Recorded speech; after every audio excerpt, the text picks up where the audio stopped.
Assalamualaikum warahmatullahi wabarakatuh. Pada pertemuan kali ini kita akan membahas tentang penelitian farmakoekonomi. Ya, jadi dalam farmakoekonomi itu biasanya memang digunakan untuk melakukan beberapa penelitian ya. Pertama di rumah sakit ya biasanya untuk menetapkan obat-obat apa saja yang masuk ke dalam formularium itu bisa didasarkan atas hasil penelitian secara farmakoekonomi. Nah, penelitian farmakoekonomi pada pelayanan kesehatan ya memiliki keuntungan. Di antaranya yang pertama adalah dapat memperkaya hasil riset yang dipublikasikan.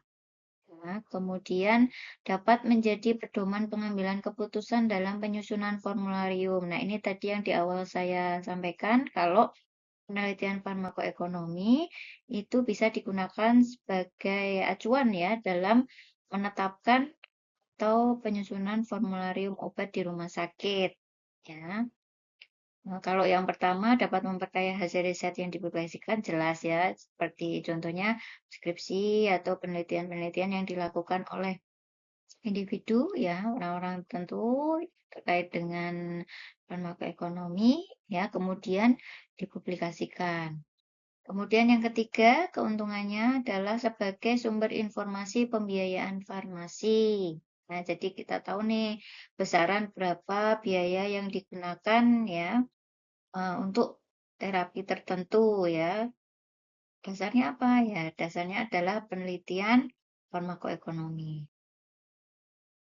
Nah, di sini ya yang menjadi dasar penelitian farmakoekonomi itu yang pertama ada produk, kemudian ada tenaga kesehatan lainnya dan ada pasien. Nah, ketiga komponen ini atau ketiga variabel ini itu yang menjadi dasar dapat dilakukannya penelitian farmakoekonomi. Jadi kita mau melihat dari sisi apa? Apakah produknya ya, kemudian perspektifnya ya, maksud saya. Jadi melihat sudut pandangnya itu kalau dari pasien ya, itu apa saja besarannya ya, kemudian produknya yang mau dijadikan variabel ya, dan juga keterkaitan dengan tenaga kesehatan lain yang berkaitan dengan farmakoekonomi. Nah, penelitian farmakoekonomi itu memiliki prioritas ya, di antaranya yang pertama adalah tingginya biaya perolehan dan tingginya tingkat pemanfaatan. Jadi, kalau kita tadi ya dari yang produk tadi ya, itu kita melihat seberapa besar sih ya besaran biaya perolehan ya dengan adanya produk yang ditawarkan atau intervensi yang diberikan. Ya, kemudian tingginya tingkat pemanfaatan. Ya, jadi sejauh mana ya sebuah institusi atau masyarakat atau individu tertentu ya memanfaatkan intervensi yang diberikan atau produk yang ditawarkan. Tuh, nah, sejauh mana benefitnya. Nah, ini kalau ini kita bisa menggunakan CBA, cost benefit analysis ya. Nah, kemudian ya, berkaitan dengan tadi ya, tiga dasar tadi ada produk, ada tenaga kesehatan lainnya. Nah, di sini ya, kegiatan penelitian farmakoekonomi ya, itu tentunya tidak bisa jalan secara sendiri gitu ya. Karena artinya harus beriringan dengan adanya tenaga kesehatan yang lain ya yang ada di suatu institusi, baik rumah sakit, puskesmas ataupun di mana. Jadi tergantung kalian melakukan penelitian farmakoekonominya di mana gitu ya. Kalau di rumah sakit ya berarti ada farmasis, kemudian ada pimpinan medical center ya kayak medis dan sebagainya ya. Kemudian ada penulis resep ya, ada dokter. Jadi orang-orang ini ya yang memiliki keterkaitan dalam adanya penelitian farmakoekonomi. Nah, dalam melakukan penelitian farmakoekonomi, ya, tidak hanya penelitian farmakoekonomi sebenarnya ya. Jadi dalam penelitian apapun gitu ya, itu harus tetap mempertimbangkan ya, memperhatikan atau memprioritaskan privasi, kerahasiaan ya, dan adanya kemungkinan resiko yang terjadi pada saat atau selama proses penelitian. Ya, sama halnya kayak di sini tuh skripsi gitu ya. Di kalian nanti semester 8 ada skripsi itu kalau yang di lab ya, yang mikrobiologi, kemudian menggunakan kelinci, tikus, itu harus membuat ethical clearance ya, etika penelitian, harus melaksanakan etika penelitian. Pun sama ya, yang skripsi di luar ya, di rumah sakit, kemudian kepada masyarakat ya, di puskesmas ya, yang melibatkan individu lain itu tentunya harus membuat etika penelitian. Nah, di sini itu harus menjaga kerahasiaan ya dan mempertimbangkan adanya resiko selama proses penelitian. Jadi, resikonya apa, kemudian kalau terjadi itu seperti apa, ya, penanganannya seperti apa, itu harus dipertimbangkan oleh si peneliti. Nah, siapa saja yang menjadi ya atau masuk ke dalam anggota penelitian farmakoekonomi ya, itu yang pertama ada penulis resep, kemudian ada farmasi sendiri ya, ada perawat, kemudian ada farmakoekonomi researchers ya. Ini seorang ahli peneliti di bidang farmakoekonomi, kemudian data analis ya. Kemudian ada IT dan staf administrasi ya. Jadi ada gabungan ya keilmuan dari beberapa bidang keilmuan ya. Itu bisa di ibaratnya apa ya, dirangkul, diajak untuk melakukan penelitian makroekonomi. Tugasnya apa saja? Ya, yang pertama adalah mendukung penyediaan data dari disiplin ilmu yang berbeda. Jadi ketika misalnya kita butuh staf administrasi ya, kita butuh data rekam medis. Nah, berarti yang menyiapkan nanti orang-orang yang ada di rekam medis atau mungkin kita butuh apa namanya?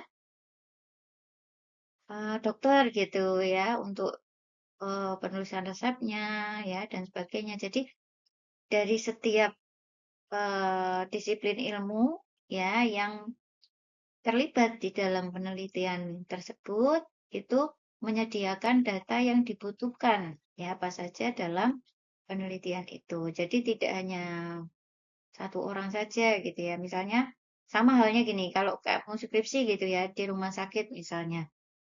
Itu kan misalnya farmakoekonomi. Farmakoekonomi berarti kan butuh data-data tentang pembiayaan yang ada di rumah sakit. Berarti kan kebagian administrasi, keuangan. Kemudian butuh data-data rekam medis, berarti ke bagian staf rekam medis, ya seperti itu.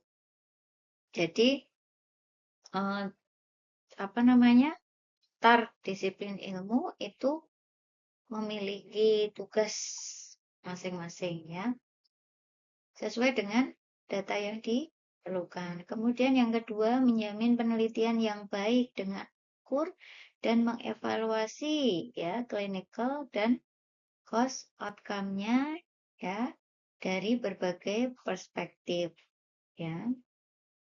Jadi tidak hanya tentang pembiayaannya saja, tapi outcome secara klinisnya juga perlu dilakukan evaluasi ya. Contohnya ketika kita penelitian uh, farmakoekonomi tentang obat-obat hipertensi, berarti kalau dari segi outcome klinisnya, yaitu dilihat ya dari penurunan uh, tekanan darahnya, ya, terutama ketika kita menggunakan jenis analisisnya adalah mau melihat efektivitasnya dari pengobatan, maka penting sekali melihat outcome klinisnya.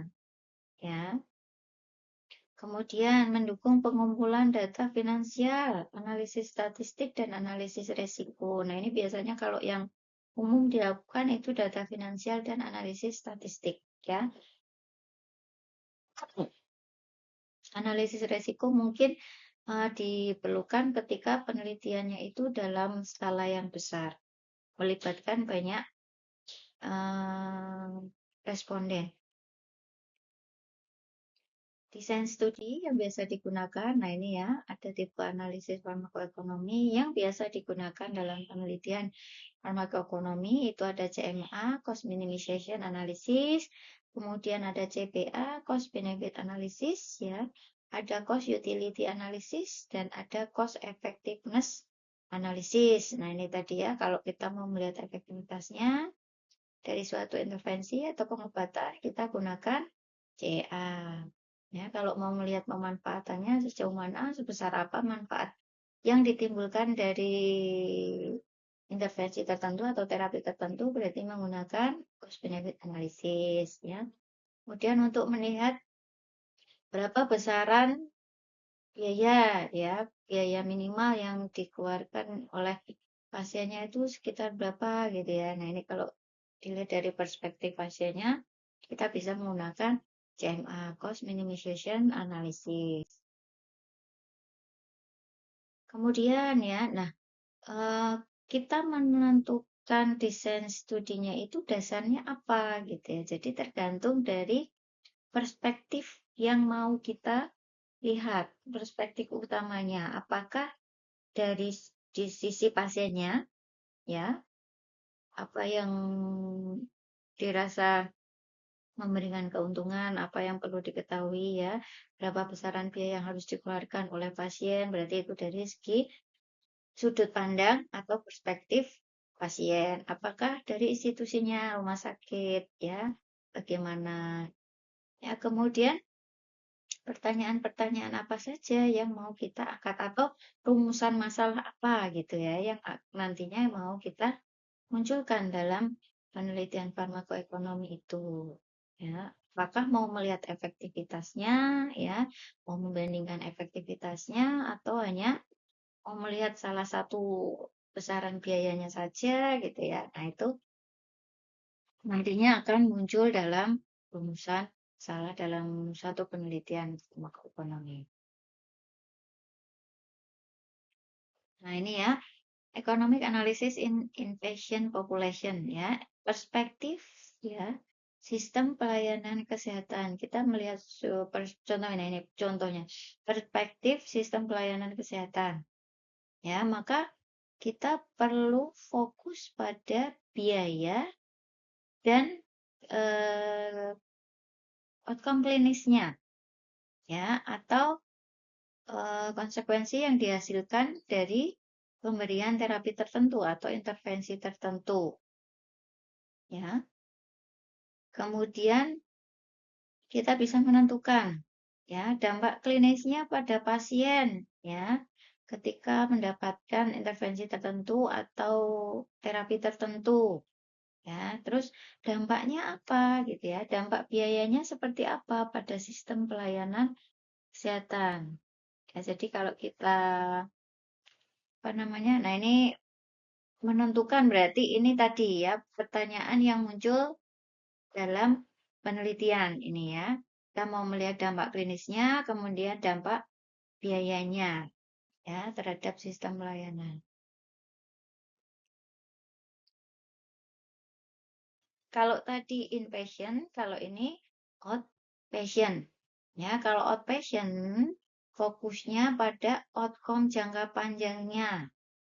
Ya, biasanya relevan untuk pasien secara individual, bukan perspektif sistem pelayanan. Kalau tadi kan kita dilihat dari perspektif institusional ya, atau si pemberi pelayanan. Ya, kalau yang pasiennya ini fokusnya adalah hasil akhirnya, ya, outcome klinisnya, ya, yang nantinya akan diterima oleh pasien, ya. Terutama ketika outcome itu bisa memberikan atau berdampak, ya, dalam waktu yang panjang atau dalam jangka waktu yang panjang. Nah, di sini berkaitan dengan kualitas hidupnya. Ya, ketika pasien mendapatkan intervensi tertentu atau menggunakan terapi tertentu. Kemudian kemampuan fungsi ya. Katanya dengan tadi ya, sembuh apakah sembuh sembuh sembuh total gitu ya. Maksudnya dia bisa dalam jangka waktu yang panjang sembuh, tidak ada recurrent gitu ya, atau sembuh dengan cacat atau terjadi kecacatan atau bahkan kematian. Nah, ini ya, kembalinya fungsi ya. Artinya dia bisa melakukan aktivitas kembali ya, terjadi peningkatan mobilitas. Kemudian perspektif pasien atau sosial. Nah, ini tahapan yang direkomendasikan untuk analisis farmakoekonomi. Yang pertama adalah pertanyaan penelitian atau hipotesis ya. Hasil sementara, dugaan sementara ya yang harus didefinisikan atau ditentukan dengan baik. Makanya tidak hanya dalam penelitian farmakoekonomi ya. Saya rasa semua penelitian itu juga harus menetapkan dulu ya. Hipotesisnya apa? Nah, hipotesis muncul itu dari pertanyaan atau rumusan masalah yang kalian tetapkan dalam suatu penelitian. Ya, nanti akan muncul hipotesis ya, jawaban sementara dari yang nantinya dari hasil penelitian itu. Nah, nanti tahunya itu benar atau tidak setelah hasil penelitiannya ada ya, apakah hipotesis itu sesuai ya dengan apa yang kamu apa namanya hasilkan di awal ya. Kemudian perspektif untuk analisis harus spesifik. Nah, ini ya, apakah mau dilihat dari sudut pandang pasiennya ya atau dari si pemberi pelayanan? Nah, itu tergantung dari si penelitinya ya. Kalau sejauh ini sih skripsi-skripsi yang berkaitan dengan farmakoekonomi itu perspektifnya rata-rata dari sisi pasien ya, sudut pandang pasien. Kemudian apakah membandingkan atau menawarkan alternatif terapi ya. Nah, ini perlu dipertimbangkan juga apakah kalian akan membandingkan atau hanya menawarkan alternatif terapi tertentu ya dari hasil penelitiannya. Kemudian evaluasi efektivitas secara klinik. Nah, ini dilihat dari outcome klinisnya, efektivitas dari intervensi yang diberikan maupun terapi yang diberikan. Dilihat dari outcome klinisnya. Kemudian relevansi biaya dan konsekuensi. Ya, jadi antara besaran biaya yang dihasilkan dari suatu penelitian dengan hasil atau outcome ya atau konsekuensi yang diterima oleh pasien ya, itu relevan nggak? Tuh, apakah nanti justru malah muncul biayanya itu tinggi, tapi konsekuensi yang dihasilkan atau outcome yang diterima oleh pasien itu tidak spending gitu. Misalnya penurunan tekanan darahnya itu hanya sedikit, biayanya besar. Apakah itu bisa kita jadikan sebagai alternatif terapi? Ya, kita tawarkan ke pasien misalnya ya. Tentunya kan tidak gitu ya, karena kan pasti kita memilihnya yang dengan biaya yang standar misalnya ya, tapi dia memberikan konsekuensi atau outcome klinis yang besar tuh.